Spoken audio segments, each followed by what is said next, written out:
کھانا کھاتے وقت اور کھانا اور پینے میں پھونک مارنا کیسا ہے؟ منع کیا گیا ہے۔ اللہ کے رسول صلی اللہ علیہ وسلم سے دو طرح کی احادیث ملتی ہیں۔ ایک روایت کے الفاظ ہیں کہ نہا عن النفخ فی الشرب، کہ اللہ کے رسول صلی اللہ علیہ وسلم نے پینے کا جو برتن ہوتا ہے اس میں پھونک مارنے سے منع فرمایا ہے۔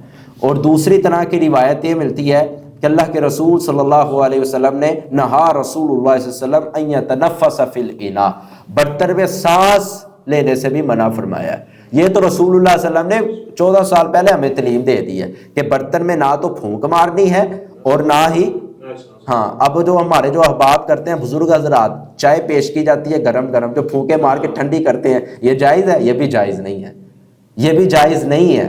نہیں، اگر ٹھنڈی کر کے پینی ہے تو ٹھنڈی کر کے پی لو، کیا ضرورت ہے اتنی تمہیں کوئی تمہارے پیچھے ہے کہ پھونکے مار کے تو ٹھنڈی کرو پھر اپنے اندر لے کے جاؤ۔ سائنس بھی اب اس بات کو ماننے پر آمادہ ہو چکی ہے کہ جب انسان کسی برتن کے اندر کوئی مشروب پیتا ہے یا پانی پیتا ہے، سانس وہ جو اپنے ناک کے ذریعے لے یا پھر سانس کرے یا پھر وہ پھونک مارے تو اس کے جراثیم برتن کے اندر داخل ہو جاتے ہیں، تو جو اس کے جسم کے لیے نقصان دہ ثابت ہو سکتے ہیں۔ تو رسول اللہ صلی اللہ علیہ وسلم نے برتن کے اندر سانس لینے سے اور کھانے میں پھونک مارنے سے منع فرمایا ہے۔